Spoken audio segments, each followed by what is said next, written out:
everyone, welcome back. Hi everyone, welcome back. It's Monday.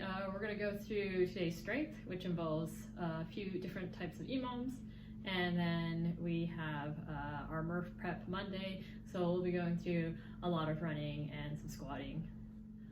So first 10-minute EMOM, we're going to go do some split squats. You're going to start on right leg or left leg, do about 5 to 8 on one leg. You're going to rest for the remaining minute, and then you're going to switch the next minute with the opposite leg, and you're going to go back and forth for 5 sets each. That's going to be 10 minutes total. So keep in mind, split squats. For details, you could look at previous videos, but ideally, you're going to be barefoot. You want to plant that big toe into the ground, make sure it's working. You're going to try to keep your hips square, your chest upright. One leg is going to be back on a table, a box, a couch, something to elevate that leg, and try to keep that upright torso. Then you're going to squat down by bending the leg, and then try to hit that hip crease below parallel, and then you're going to stand up by squeezing that glute, leading with the chest. So you'll stay on one leg, do 5 to 8 with control, and then you're going to rest the remaining of the minute, switch sides, do the other leg. You could always add weight to this to make it a little bit more challenging, but make sure that you're able to have good control, good technique while you're doing this split squat before you worry about adding some weight. So you could do a barbell back rack, you could have a dumbbell or a kettlebell, and have the goblet position as you sink down, control, knee track in the toe, push, stand up all the way, for 5 to 8 each leg. In the next 10-minute EMOM, we're going to have some lat pull downs and scap push-ups in the same minute, and then some push-ups. So for the lat pull down, you're going to want a dumbbell. You could use a wine bottle, maybe a heavy water bottle, a pack of sparkly water, something that might not be too heavy if you've never done these before. Ideally, you would have something you could elevate your shoulders onto, but you could do these also from the ground. So I'm going to position myself so that my upper back is on the chair. I'm going to start with a weight above my shoulders. I'm going to squeeze my butt cheeks, keep my belly tight here, and try not to arch my back too much as I slowly lower this weight, and I'm going to pull it back up hard. So slow on the way down, pull, squeezing those armpits, squeezing those lats. You could also try a wider grip with the palms facing in, going down, squeeze, pull.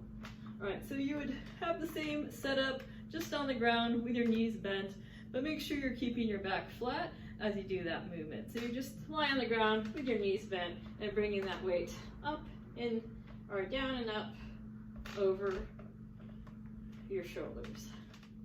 After you finish your 10 lat pull downs and 10 scap push-ups, the next minute you're going to have 10 push-ups. So let's get into a good plank position, and then keeping those shoulders away from the ears, lats engaged. You're going to bend your elbows till your chest touches the ground, and then you're going to press up until your elbows lock out. So we're looking for full range of motion. If 10 push-ups is difficult, you could always elevate those push-ups onto a table, the couch, but make sure you're keeping your core tight, bringing your whole body down in unison as you touch your chest to the couch or whatever you're elevating, table, and then go to a full lockout. And you want to keep that technique throughout all of those reps. So if it is difficult, definitely go for quality reps and do them elevated as opposed to going on the ground and doing half range of motion or letting your back arch and hips hit the ground first. If 10 push-ups is too easy for you through that EMOM, then you could always add some tempo, going down real slow, add a pause, something to make it a little bit more difficult through those 10 reps. For your third and final 10-minute EMOM, it'll involve windmills, 5 on each arm, that's going to be 10 total, and some side plank with a rotation. So for the windmills, have some light weights. You're gonna stack that weight over your shoulder. You can also do this with a dumbbell. Ideally, it's gonna be with a kettlebell. You're gonna stagger your stance so your toes are pointing the same direction. You're gonna push your hips back as you hinge and let the other arm drop down towards the ground. If you need help with the mobility, you can start to bend your knee, but if you don't need to bend the knee, go and keep it straight. And keep your eye on the kettlebell as you keep it stacked over your shoulder, and then you're gonna push up towards the ceiling as you come to a full stance. So you're gonna hinge, control it, and up. 5 on one side, switch arms, do 5 on the other.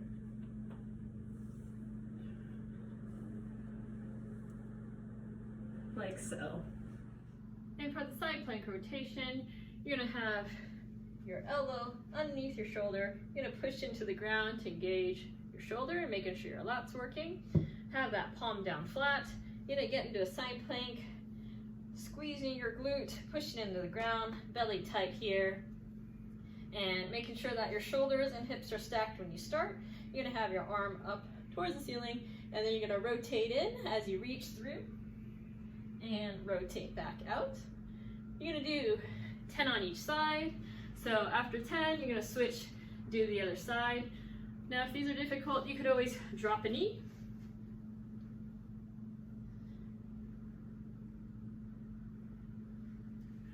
Or you could do less reps. Today's strength involves a lot of lat work and also some chest push-up work because we don't have, or many of us don't have an option of doing pull-ups at our home. We're trying to do the best we can to work those lats and keep them strong while we prepare to do the workout Murph, which is coming up on Memorial Day. So keep that in mind. Even if you can't be doing pull-ups at the gym, you can still work those lats, keep them strong, and that way you're not going to lose a lot of your pull-up strength.